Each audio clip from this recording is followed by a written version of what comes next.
The HOA bulldozed my sister's wheelchair ramp, unaware she is a feared governor. Elaine Blackwell's hands trembled against the windowsill as she watched 3 men in matching polo shirts dismantling the wheelchair ramp her sister had built just 3 days ago. The cedar wood, still fresh with the scent of sawdust and varnish, was being pried apart plank by plank under the watchful eye of a man in an expensive suit. Each crack of splintering would send a jolt through Elaine's weakening legs. Before I go on, I would really appreciate it if you give this video a like, click the subscribe button down below. It would really encourage me to create more videos for you.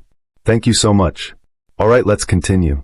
Stop, she called out, fumbling with her cane as she made her way to the front door. Her newly diagnosed multiple sclerosis made every step a negotiation, a fact her sister Victoria had recognized when she'd spent her rare weekend off designing and building the ramp. That's my medical necessity, Elaine said, voice rising as she clutched the doorframe for support.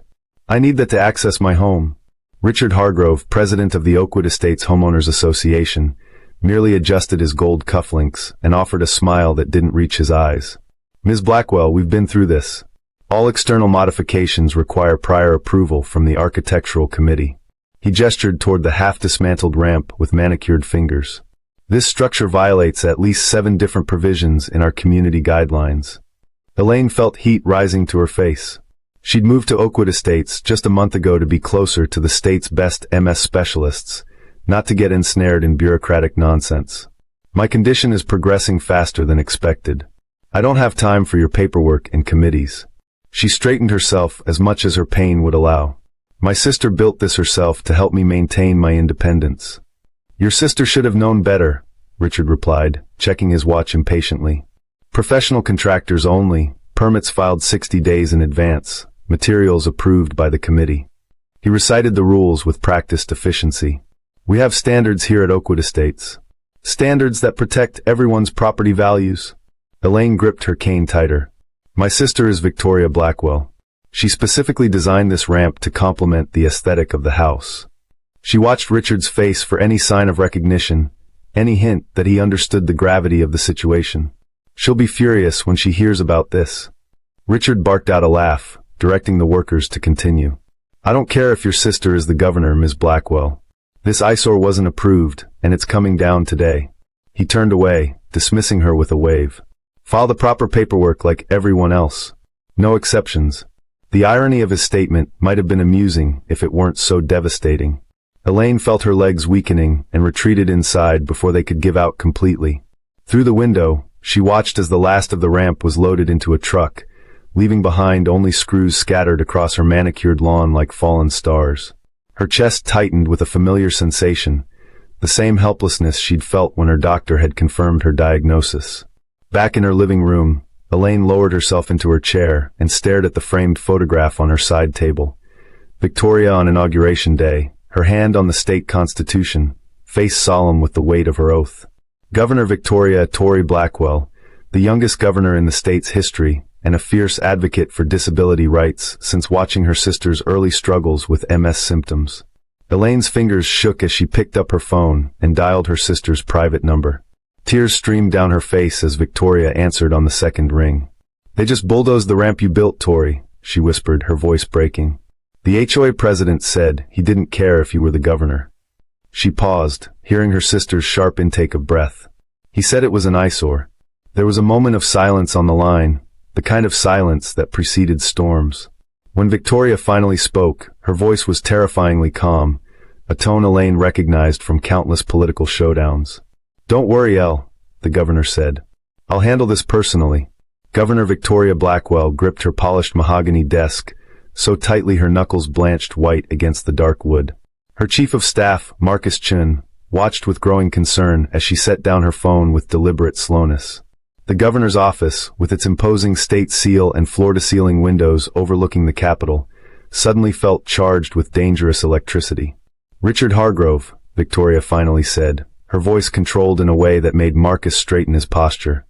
Tell me everything we have on him. She rose from her chair, moving to the window where the afternoon sun illuminated the tight set of her jaw. The same jaw that had become familiar to millions of voters, strong, determined, unwavering in the face of opposition. Marcus tapped rapidly on his tablet. Hargrove Development has projects across the state. Major political donor, though not to your campaign. He's been lobbying aggressively for that zoning exemption bill you've been blocking. He paused, watching realization dawn on Victoria's face. He's also president of the Oakwood Estates HOA where Elaine just moved. Victoria's laugh held no humor. So that's what this is. He couldn't get to me directly, so he went after my sister. She pressed her fingers to the bridge of her nose, a rare display of the fatigue she usually concealed. I spent 3 days building that ramp. Designed it to match the house perfectly. The memory of sawdust in her hair, of Elaine's grateful smile, flashed across her mind. And he tore it down because of politics. For Victoria, this was personal in ways her political opponents never understood. Before law school, before the state legislature, before the governor's mansion, there had been Elaine, brilliant, vibrant Elaine, receiving a diagnosis that changed everything. Victoria had watched her sister struggle with accessibility long before she had the power to change building codes or enforce ADA compliance. Now, 20 years later, she still carried that helpless rage, transmuted into political purpose. Before I go on, I would really appreciate it if you give this video a like, click the subscribe button down below. It would really encourage me to create more videos for you. Thank you so much. Alright, let's continue. I want the full force of the state's regulatory agencies on Hargrove Development by morning, Victoria said, returning to her desk. Building inspections, environmental compliance, labor practices, everything. She pulled a legal pad toward her, already making notes. And I want a complete audit of Oakwood Estates' HOA finances going back 5 years. Marcus shifted uncomfortably. Governor, we need to approach this carefully. It could look like you're using state power for personal vengeance. He held up a hand when she began to protest. I'm not saying do nothing. I'm saying we need a strategy that can't be challenged. Victoria's pen stilled. Marcus was right, and she knew it. 20 years in politics had taught her that righteous anger needed to be channeled effectively. Find me legal cause, she said after a moment. Reasonable complaints we can investigate. And get me a meeting with the Disability Rights Coalition. Her eyes took on the focused intensity her staff recognized as dangerous. Richard Hargrove thinks he can intimidate a sitting governor by going after her disabled sister. He's about to learn how spectacularly wrong he is. The intercom buzzed, and her assistant's voice followed. Governor, the Attorney General is on line 1. And your sister's temporary care assistant just arrived at the residence as requested. Victoria pressed the button to respond, her decision already made. Tell the AG I'll call back in an hour. And have the car brought around. I'm working from the residence this afternoon. She gathered her materials while speaking to Marcus. Draft an official inquiry into discriminatory housing practices in gated communities across the state.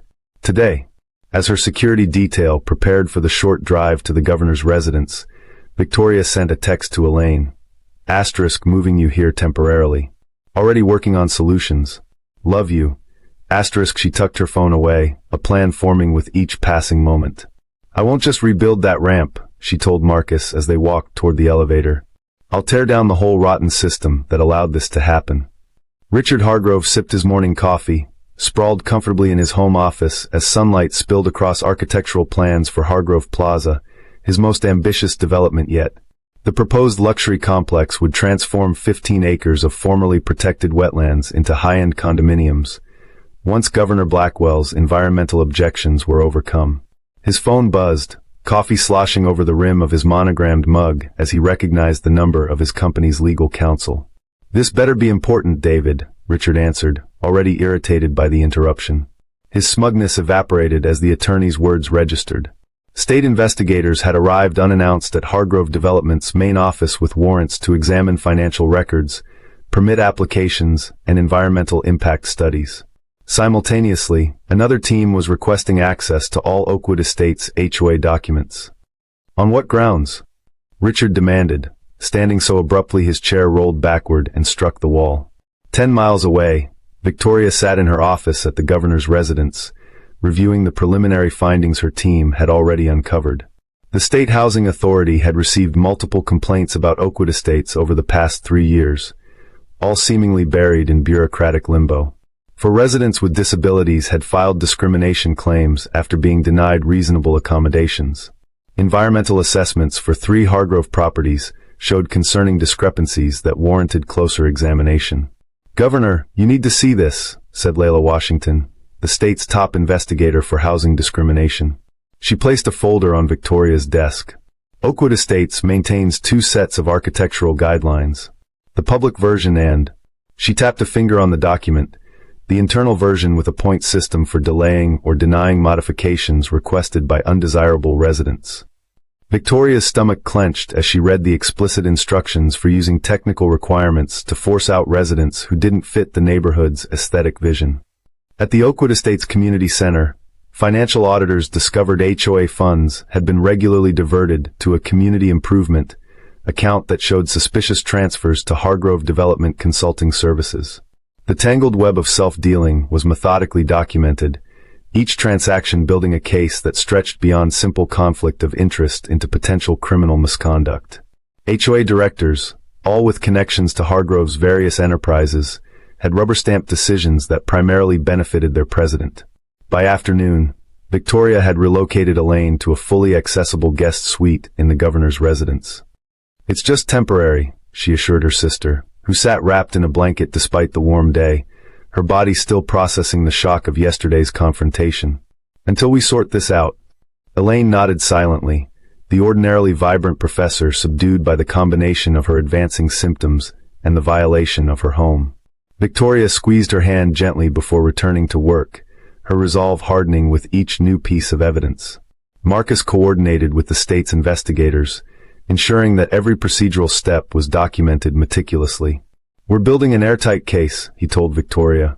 "Hargrove's been operating on the assumption that his political connections would shield him from scrutiny." He slid another report across the desk. He never anticipated that the governor's sister would be directly affected by his tactics. Victoria nodded, studying a map of Oakwood Estates where pins marked the homes of residents who had reached out confidentially since the investigation began. Elderly couples pressured to remove accessibility features. A veteran denied permission for PTSD service dog accommodations.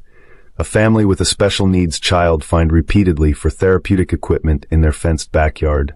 The pattern was unmistakable and damning. By evening, Richard's urgent calls to political allies went unreturned as news of the investigation spread through carefully placed leaks to trusted journalists. His attorney delivered the final blow. Official notice of comprehensive state investigations into both Hargrove Development and Oakwood Estates HOA practices, along with a formal complaint filed under the Americans with Disabilities Act. Richard's hands shook as he read the signature at the bottom, Governor Victoria Blackwell. Below it, a handwritten note delivered the message with unmistakable clarity. "You should have cared that she was my sister." The Oakwood Estates Community Center hummed with tense energy as residents filed in for the emergency HOA meeting. News vans lined the street outside, their satellite dishes pointed skyward like mechanical flowers seeking light. Richard Hargrove stood at the podium, adjusting his tie repeatedly as the room filled beyond capacity. His usual commanding presence had diminished, replaced by a nervous energy that manifested in tapping fingers and darting eyes. "This meeting will come to order," Richard announced, his amplified voice wavering slightly. Contrary to rumors and media speculation, Oakwood Estates is fully cooperating with the state's routine regulatory review. Murmurs rippled through the crowd as residents exchanged skeptical glances. The routine review had been splashed across the evening news for 3 consecutive nights, with damning allegations that had sent property values plummeting and real estate agents scrambling. Angela Chun, a retired judge who had battled the HOA for 2 years over permission to install solar panels, rose from her seat. "Mr. President, we've received copies of the state's preliminary findings. There's nothing routine about evidence of financial mismanagement and discriminatory practices." She held up a document that had been anonymously delivered to every mailbox in the community that morning. "Would you care to explain why HOA funds were used to pay consultants at your development company?" Richard's face flushed crimson. "Those documents were obtained illegally and taken out of context. This meeting is about reassuring the community, not entertaining baseless accusations." He gestured to the security guard by the door. "If you can't maintain decorum, you'll be asked to leave." The threat hung awkwardly in the air as more residents stood, waving copies of the same report. Richard attempted to redirect, launching into prepared remarks about the community's bright future and planned improvements. The double doors at the back of the room swung open, silencing the growing discord. Governor Victoria Blackwell entered, flanked by 2 security officers in plain clothes. Behind her, assisted by an aide, came Elaine, her cane tapping softly against the polished floor. The crowd parted instinctively, creating a path to the front. Camera flashes erupted as reporters recognized the state's highest official making an unscheduled appearance. Richard's prepared speech withered in his throat as Victoria reached the podium and placed a hand on its edge. "May I?" she asked, her voice pleasant but brooking no refusal. He stepped sideways, suddenly diminished beside her commanding presence. Victoria surveyed the room, meeting eyes with several residents before speaking. "I'm here today not primarily as your governor, but as the sister of an Oakwood Estates resident who experienced discrimination." "This is inappropriate," Richard interjected weakly. "You're abusing your position to settle a personal grievance." A chorus of disapproving murmurs swept through the audience. Victoria didn't acknowledge him directly. Instead, she methodically outlined the findings of the state's investigation, her calm voice lending weight to each revelation. The Architectural Committee rejected 17 accommodation requests from disabled residents in the past 3 years, while approving similar modifications for non-disabled residents. She turned a page in her notes. HOA funds totaling $347,000 were diverted to shell companies directly tied to Mr. Hargrove. With each statement, she referenced specific documents projected onto the screen behind her, building an incontrovertible case. When Richard attempted to interrupt again, Victoria smoothly produced a final document. "This is an executive order I signed this morning, authorizing the State Housing Authority to dissolve the current HOA board and oversee new elections with independent monitoring." She turned to face Richard directly for the first time. "And this is a notice from the Attorney General's office regarding pending charges for financial misconduct, discrimination under the Americans with Disabilities Act, and violation of state housing regulations." Richard lunged for the microphone. "This is political persecution. She's using state power because I removed an unauthorized ramp." His voice cracked as he pointed accusingly at Elaine. "One ramp, and she destroys everything I've built." Victoria's expression remained impassive. "This isn't about one ramp, Mr. Hargrove," she said, her voice carrying without the microphone. "This is about justice for every resident who has been bullied, discriminated against, or silenced. Today, we're rebuilding more than just a wheelchair ramp. We're rebuilding trust in fair housing practices." She placed her hand on her sister's shoulder as the room erupted in applause, the sound washing over Richard like a wave eroding the last of his power. Golden morning light spilled across Elaine Blackwell's front yard, illuminating the scene of transformation. 24 volunteers unloaded lumber, tools, and supplies from pickup trucks, while an architect reviewed blueprints with a contractor. The outline of a new wheelchair ramp, wider, longer, and structurally superior to the original, had already been marked on the ground with bright orange spray paint. The neighborhood buzzed with purpose as residents who had once been strangers now worked side by side. Victoria stood at the edge of the driveway in worn jeans and a faded university t-shirt, her gubernatorial image set aside for the day. She passed out coffee in paper cups, deliberately avoiding the news crews that had been politely asked to remain at the end of the street. This wasn't a photo opportunity, it was a restoration. When asked for comment, her office had released a simple statement. Today, Governor Blackwell is just a sister helping her sister. The media had been surprisingly respectful, perhaps sensing that this was one story best told without their intrusion. Through the front window, Elaine watched the activity with healing wonder. 3 weeks had passed since the confrontation at the community center, 3 weeks of seismic shifts in Oakwood Estates. The state-appointed administrator had organized elections for a new HOA board, with Angela Chin now serving as president. Richard Hargrove had been indicted on multiple charges. His development company was hemorrhaging investors and contracts. Most importantly, the state legislature had fast-tracked Victoria's bill strengthening protections for disabled residents against housing discrimination, nicknamed Elaine's Law by supportive representatives.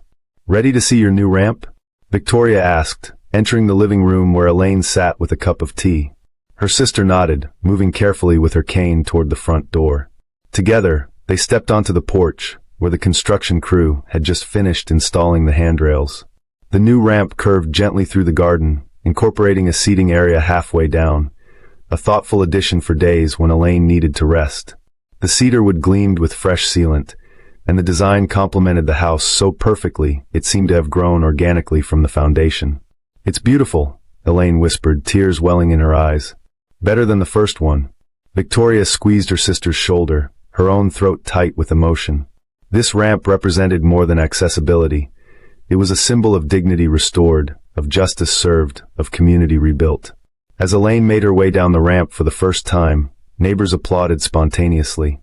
The retired Judge Angela Chin stepped forward with a framed certificate, the official HOA approval for the modification, unanimously granted and permanently recorded.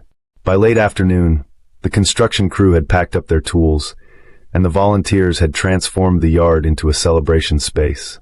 Tables laden with potluck dishes stretched across the lawn, while children played games in the driveway. Victoria watched from the edge of the gathering as Elaine moved among her neighbors, no longer the intimidated newcomer, but a respected community member. The MS was still there, still progressing, but today it seemed less defining, less isolating. Thomas Fraser, a former HOA board member who had passively allowed Richard's abuses, approached Victoria with a plate of food and a hesitant expression. "I want to apologize," he said, his voice low. "I knew things weren't right, but I never spoke up. I told myself it wasn't my problem." He glanced around at the revitalized community. "I've been thinking about what you said at the meeting, about governance and protection." Victoria accepted the plate with a nod. "Governance isn't about power," she said, echoing her earlier words. "It's about protection. Remember that when you rebuild your community." Thomas nodded solemnly before moving back into the crowd, visibly lighter as if unburdened by the admission. "Before I go on, I would really appreciate it if you give this video a like, click the subscribe button down below. It would really encourage me to create more videos for you. Thank you so much. Alright, let's continue." As evening approached, Victoria checked her watch and touched Elaine's arm. "I need to get back," she said softly. "Cabinet meeting in the morning." Elaine pulled her into a tight hug, whispering thanks that encompassed far more than the ramp. Victoria slipped away as the neighborhood gathering continued, her security detail waiting discreetly at the end of the block. She took one last look at her sister's home, now a symbol of community resilience and justice, before sliding into the unmarked car. The governor returned to her official residence as the sun set, trading jeans for a tailored suit in preparation for tomorrow's duties. On her desk waited briefings, legislative proposals, and the constant demands of leadership. But tonight, she tackled them with renewed purpose, knowing that the most important work she'd done wasn't signed into law. It was built with her own hands, and it led her sister safely home.